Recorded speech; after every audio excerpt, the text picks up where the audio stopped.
In the heart of a galaxy far beyond human comprehension, where stars burned with hues unknown to Earth and planets orbited in complex dances of cosmic harmony, there existed an empire that defied both time and space. The Zaridian Dominion, ruled by Queen Zayara, stretched across hundreds of solar systems, its influence reaching into the very fabric of interstellar politics. Unlike any terrestrial monarchy, this alien civilization had evolved through millennia of perfecting biological and technological symbiosis, creating a society where organic and synthetic elements merged seamlessly. Queen Zayara, the 37th ruler of the Dominion, stood apart even among her extraordinary species. Her physiology represented the pinnacle of Zaridian evolution: skin that shimmered like liquid mercury under starlight, eyes that could perceive multiple spectra simultaneously, and a neural network so advanced it bordered on telepathic. Yet what truly set her apart was her mind, a repository of wisdom accumulated through centuries of rule, enhanced by quantum processors integrated directly into her cerebral cortex. The Zaridian social structure operated on a unique form of collective consciousness, where decisions were traditionally made through consensus among the ruling council.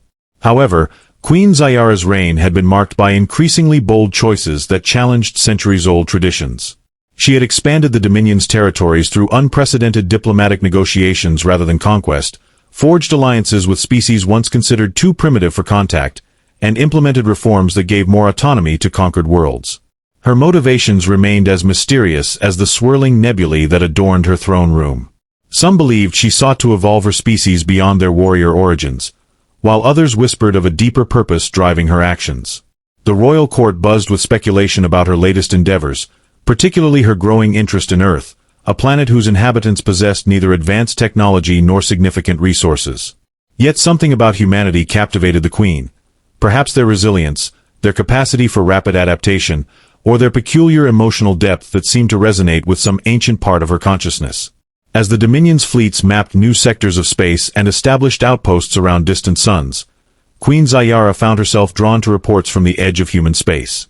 Military intelligence documented encounters with a particular human soldier, Lieutenant Marcus Kane, who had distinguished himself through a series of remarkable actions during border skirmishes with Dominion forces. His tactical brilliance and unwavering courage in the face of overwhelming odds had not gone unnoticed, especially by those closest to the Queen. Commander Valen, the Queen's most trusted military advisor, brought forward classified observations from recent engagements. "Your Majesty," he reported during one of their private briefings in the crystalline war room, "this human demonstrates an uncanny ability to anticipate our maneuvers. His strategies show a level of adaptability we've rarely encountered outside our own species." The commander's translucent fingers danced over holographic displays showing battle simulations, highlighting moments where Kane's unit had managed to hold positions against superior numbers. What intrigued the Queen most was how these reports revealed patterns in Kane's behavior. His willingness to sacrifice personal safety for his comrades, his creative use of limited resources, and his apparent ability to inspire loyalty among his troops. These qualities resonated with ancient Zaridian traits that had become rare in their modern society.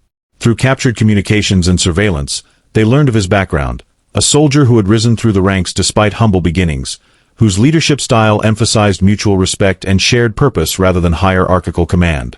During one particularly intense engagement near the Sharon Expanse, Kane's unit had faced annihilation when surrounded by Zaridian forces.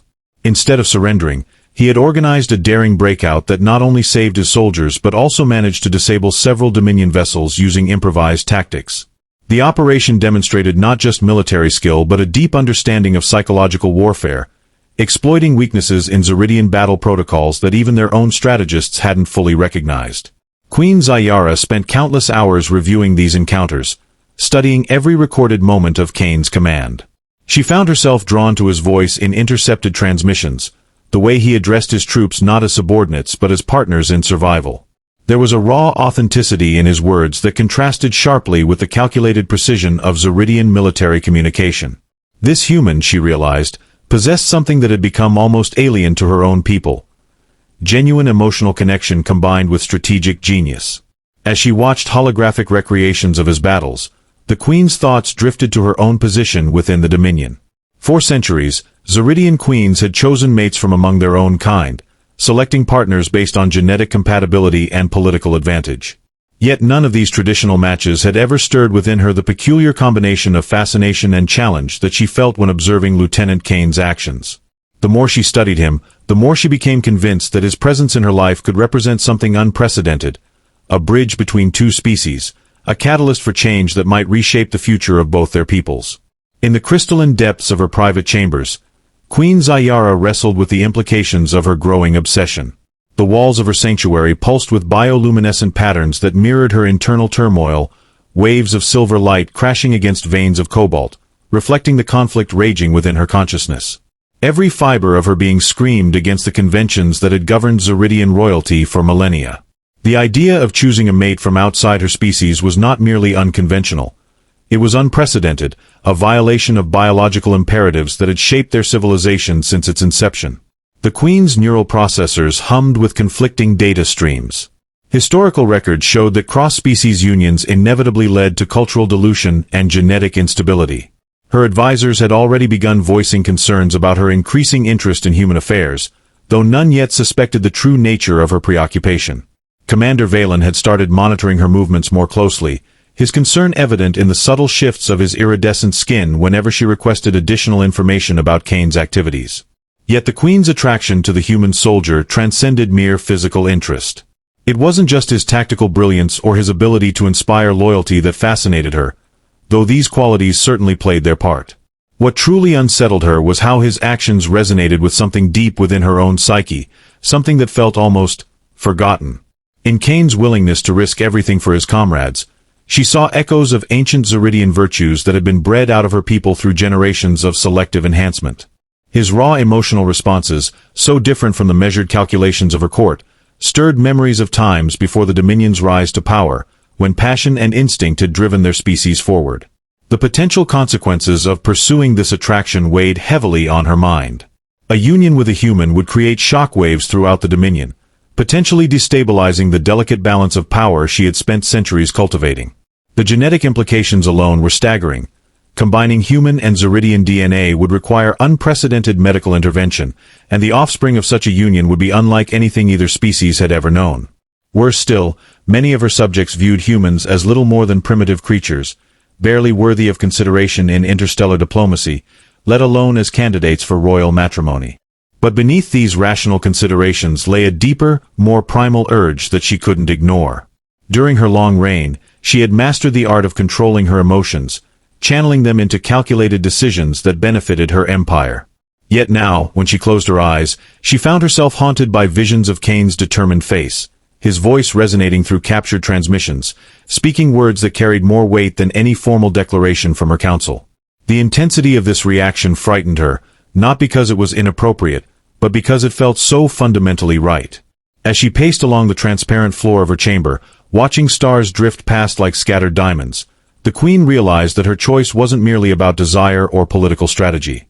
It represented something far more profound, a chance to reconnect with aspects of her own nature that had been suppressed by centuries of evolutionary progress. In Kane's humanity, she saw possibilities for growth and transformation that extended beyond individual attraction or species boundaries. The question wasn't whether she should pursue this path, but whether she had the courage to embrace a future that might fundamentally alter everything she knew about herself and her empire. The Queen's decision rippled through the Dominion like a supernova's shockwave, scattering traditional protocols and shattering centuries-old conventions. When she formally announced her intention to claim Lieutenant Marcus Kane as her mate, the reaction was immediate and seismic. The Grand Council chamber erupted in a cacophony of voices, each counselor's bioluminescent markings pulsing with agitation. Even the normally stoic Commander Valen displayed visible distress, his usually steady hands trembling as he processed the implications of her proclamation. Among the nobility, outrage mingled with disbelief. Princess Lysira, the Queen's designated successor, confronted her mother in the crystalline gardens, her voice carrying the weight of generations of royal tradition. "You jeopardize everything we have built," she hissed, her silvery form casting distorted reflections in the surrounding pools of liquid light. "A human? Their lifespan is but a blink compared to ours. Their biology incompatible with our own. How can you consider this?" Military leaders gathered in clandestine meetings, their concerns extending beyond mere species prejudice. General Torek, commander of the Dominion's elite forces, voiced what many feared: this human has proven himself a formidable opponent. By bringing him into our fold, we risk exposing our vulnerabilities to Earth's military. What if this is some elaborate scheme? His words found receptive ears among the warrior caste, whose members began questioning the wisdom of recent peace initiatives. Perhaps most revealing were the reactions of the common citizens. Through the Dominion's neural network, Queen Zayara monitored the public discourse, noting how her announcement sparked heated debates in every sector. Some younger Zeridians, particularly those who had worked closely with allied species, expressed cautious optimism. "If anyone can bridge our differences, it is our queen," posted a young diplomat stationed on the frontier world of Zorath. Others, however, filled the network with venomous commentary, their digital avatars flickering with angry crimson patterns. Diplomatic circles buzzed with speculation about Earth's response. Ambassador Silas, head of interstellar relations, presented troubling reports of increased military activity near human space. "They see this as a threat," he warned during a private audience.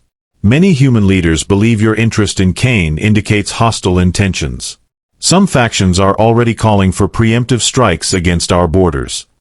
Within her own household, the Queen faced equally challenging dynamics. Her personal guard, traditionally composed of the most loyal warriors, began exhibiting signs of divided loyalty. Captain Myra, leader of the Royal Protection Detail, requested a private audience.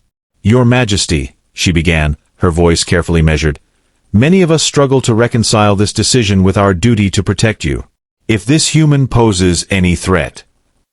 The situation reached a critical point when several high-ranking officials attempted to invoke ancient protocols that would allow the Council to override the Queen's personal decisions regarding succession. While technically legal, such a move hadn't been attempted in over 300 cycles and threatened to plunge the Dominion into constitutional crisis. Queen Zayara responded by restructuring key positions within her administration, replacing traditionalists with younger, more progressive leaders who shared her vision of interspecies cooperation. Most telling was the reaction of the scientific community. While many researchers saw unprecedented opportunities for genetic and cultural exchange, others raised legitimate concerns about the biological feasibility of such a union. Dr. Kalin, chief xenobiologist, presented findings that suggested any offspring would require extensive genetic modification and constant medical intervention. "We're not just talking about overcoming biological barriers," he explained during a tense meeting. "We're discussing the creation of an entirely new branch of evolution." Through all this turmoil, the Queen maintained an outward appearance of calm determination. Yet in her private moments, she observed how quickly opinions could shift. Some former opponents began expressing tentative support when presented with detailed analyses of Cain's leadership qualities and his potential contributions to Zeridian society. Others, initially enthusiastic, grew more skeptical as they considered the practical challenges of integrating a human into royal life. The situation reached new levels of complexity when news of the Queen's decision somehow leaked to human channels. Earth's media exploded with theories ranging from conspiracy to alien invasion scenarios.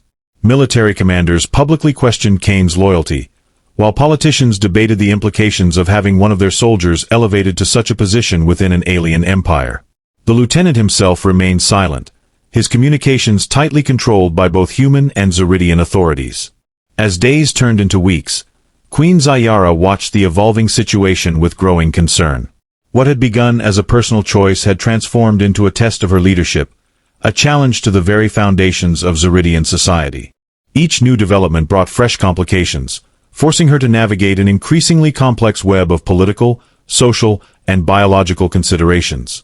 Yet through it all, she remained steadfast in her conviction that this path, however fraught with difficulty, represented a necessary step toward a future where differences could become strengths rather than barriers.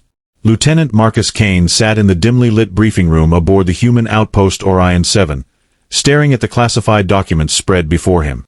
The fluorescent lights above cast harsh shadows across his face, emphasizing the deep lines etched by years of combat stress. Around him, the station's normal operational hum seemed muted, as if the entire facility held its breath awaiting his decision. The proposition from Queen Zayara had arrived 3 days ago, delivered through official diplomatic channels with unprecedented directness. The proposal itself read like something from science fiction, an offer of royal partnership, complete with assurances of safety, autonomy, and unprecedented access to Zeridian technology. Yet what troubled Kane most wasn't the fantastical nature of the offer, but the implications behind it. He knew enough about alien psychology to understand that this wasn't merely a romantic gesture. It represented a strategic move with ramifications that could reshape human-alien relations for generations. The burden of representing his entire species pressed down on his shoulders like gravity on a neutron star. His commanding officer, General Hayes, paced the length of the room, boots clicking against the metal floor. "Kane," the general began, his voice rough with exhaustion. "You understand what's at stake here? This isn't just about you anymore. If you accept, you're essentially becoming a pawn in their game. But if you refuse—" He paused, running a hand through graying hair. "Refusal could mean war. They've already mobilized forces along our border." Kane's mind raced through the possibilities. Acceptance meant leaving behind everything he knew: his unit, his home planet, his identity as a human soldier. It meant stepping into a completely alien society where he would always be the outsider, always be the other. Yet refusal carried its own heavy price. Intelligence reports indicated that Queen Zayara's decision had already caused significant unrest within the Dominion. Rejecting her offer might trigger a power struggle that could spill over into human space. The psychological toll of the situation manifested in sleepless nights and increasing tension headaches.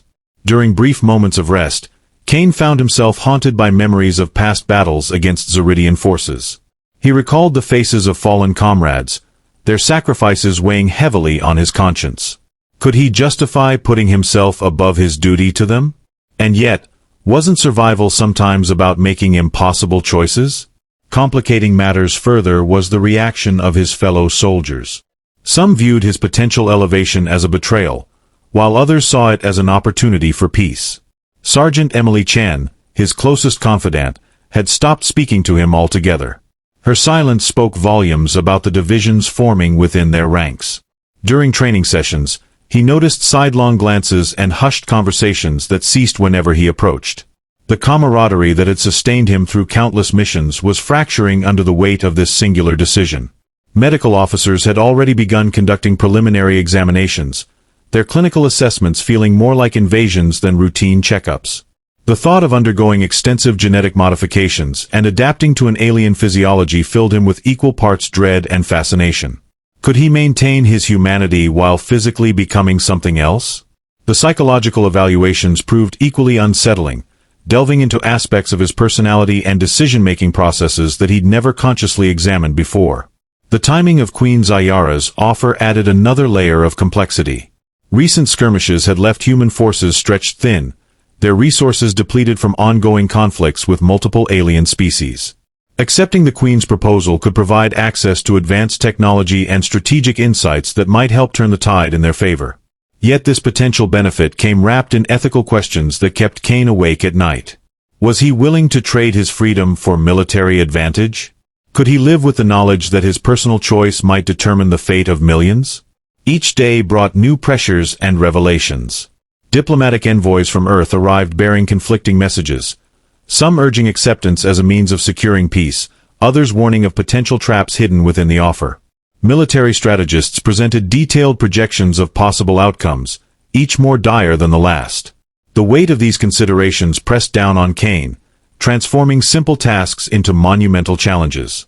Even basic decisions, like what to eat or when to sleep, became exercises in maintaining control amidst chaos.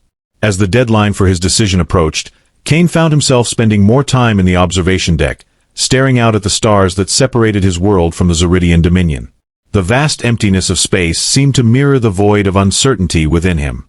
Every option carried risks and sacrifices, every path forward demanded compromises that cut deeply into his sense of self.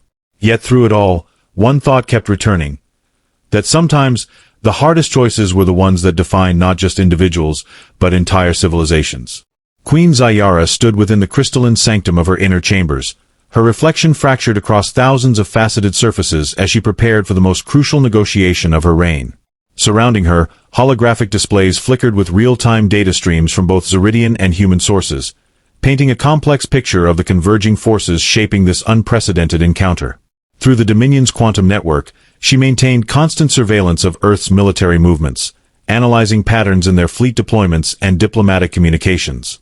The human species' response to her proposal revealed layers of complexity that even she hadn't fully anticipated. Her advisors had established a sophisticated array of contingency plans, each designed to address potential outcomes of her meeting with Lieutenant Kane. Medical teams stood ready in adjacent chambers, equipped with cutting-edge genetic modification technology and neurological interface devices. Security protocols had been upgraded to unprecedented levels, with both Zeridian and human specialists collaborating to create a neutral environment for the encounter. The location itself, a specially constructed orbital platform positioned precisely at the boundary between Dominion and human space, represented a masterwork of diplomatic engineering, its very existence a testament to the careful balancing act required by this situation. Intelligence reports streamed in continuously, detailing Earth's internal power struggles as various factions vied for influence over Kane's decision.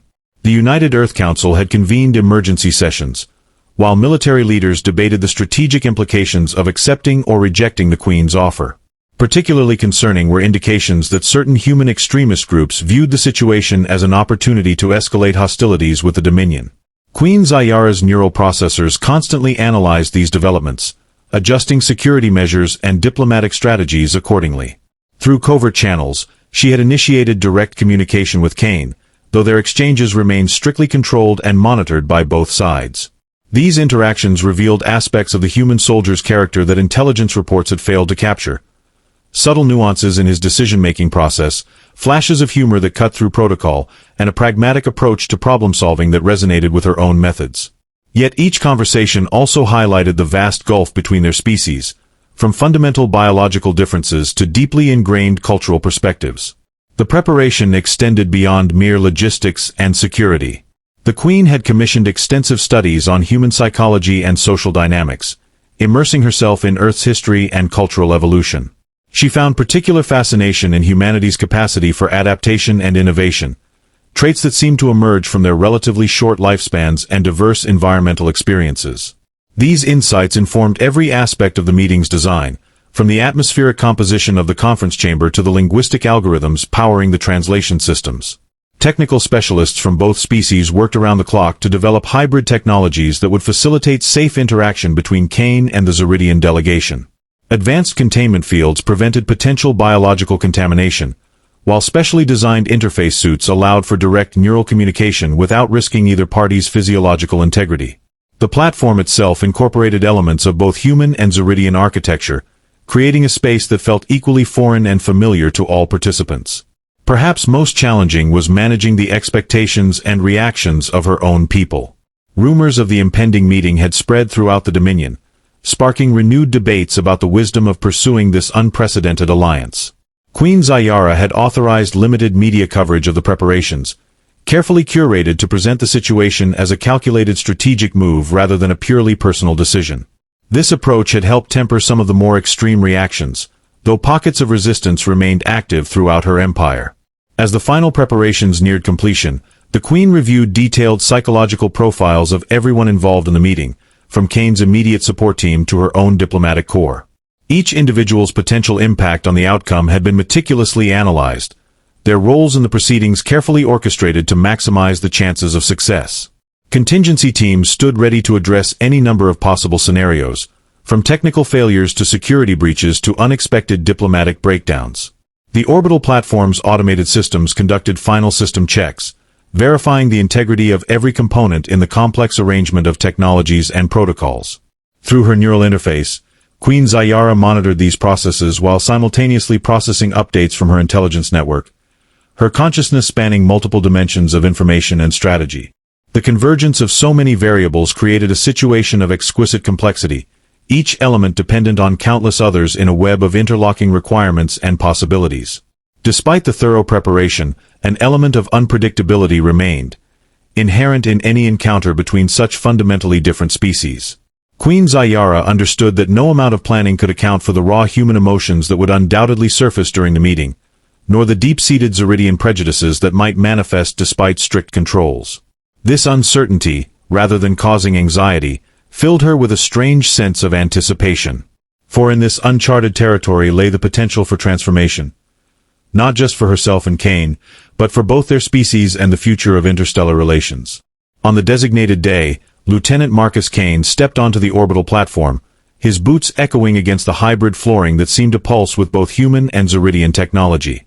The air carried a subtle charge, tinged with ozone and something distinctly alien that prickled at his senses. Before him stood Queen Zayara, her liquid metal form shimmering under the carefully calibrated lighting that accommodated both species' visual spectrums. The initial moment of eye contact sent a jolt through Kane's nervous system, as if his brain struggled to process the sheer otherness of her presence while simultaneously recognizing something profoundly familiar in her gaze. Their first words, transmitted through the sophisticated translation system, carried more weight than either had anticipated. "Lieutenant Kane," the Queen began, her voice modulated to match human hearing ranges, yet retaining an ethereal quality that seemed to bypass his ears and resonate directly in his mind.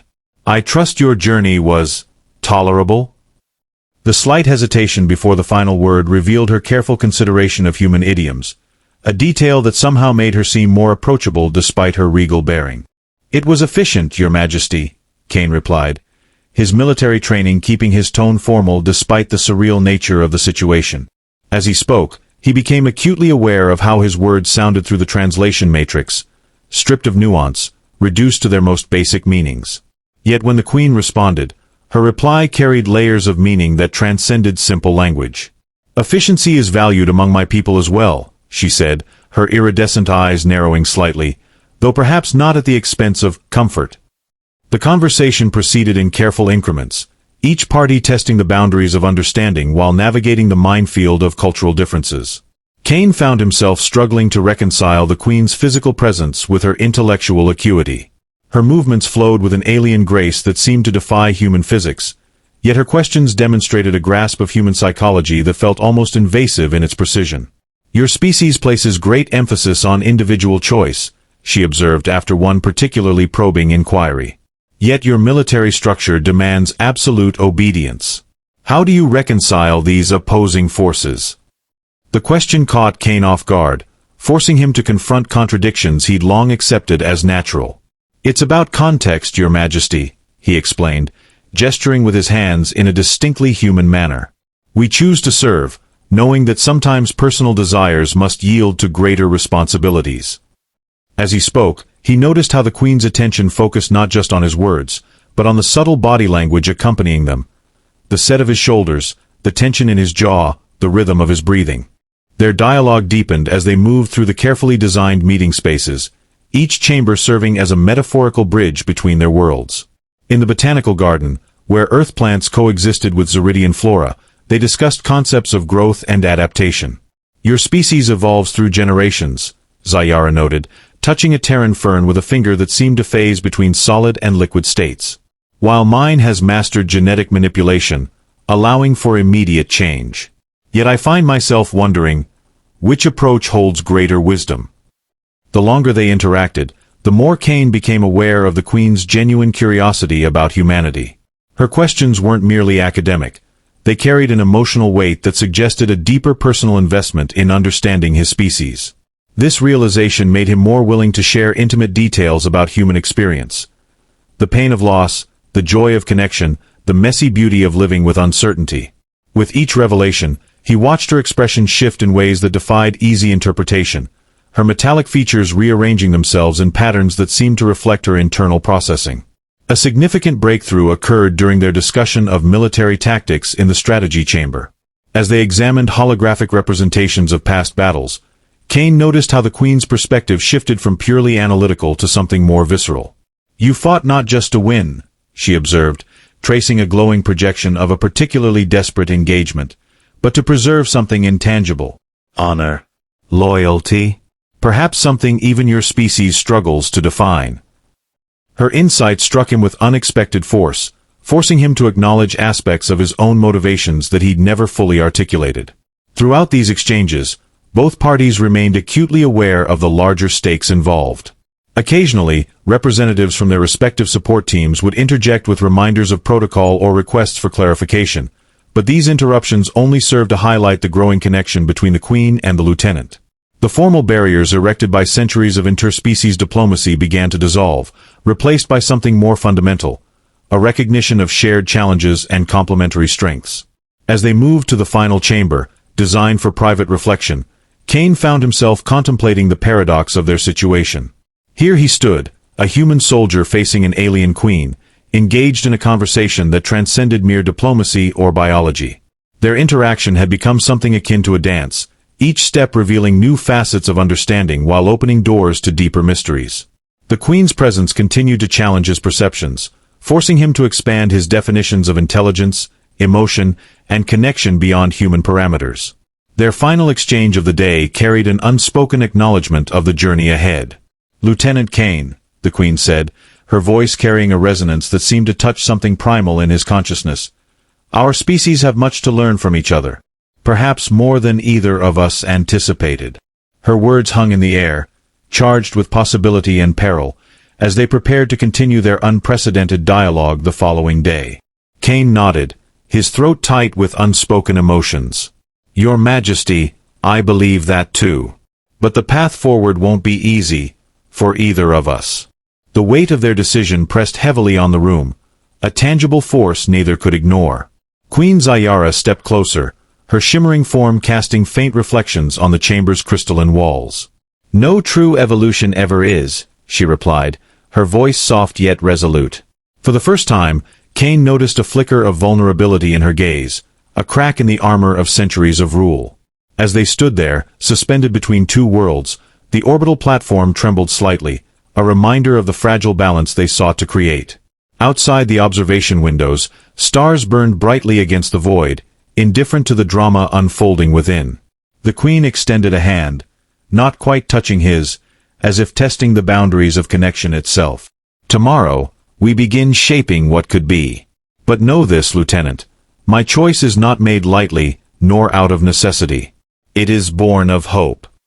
Cain exhaled slowly, feeling the enormity of her words settle over him like a mantle. He straightened, meeting her eyes with newfound resolve. "Then let's make sure it's worth the risk, for both our peoples." With that, the meeting concluded, leaving behind an electric tension that lingered long after they parted ways. Back on his ship, Cain stared at the Dominion fleet arrayed in the distance, their lights twinkling like constellations. He thought of Earth, its blue-green orb spinning peacefully in another part of the galaxy, unaware of how much rested on his shoulders now. Queen Zayara, meanwhile, returned to her chambers, where holographic projections of human art flickered softly around her, her attempt to understand the soul of the species she had chosen to embrace. Both knew that the road ahead would demand sacrifices, concessions, and perhaps even heartbreak. Yet neither could deny the spark of possibility igniting between them, a fragile flame that might one day illuminate the stars themselves. And so, under the watchful eyes of two civilizations, the alien queen and the human soldier prepared to step into uncharted territory together, their fates intertwined by choice rather than chance.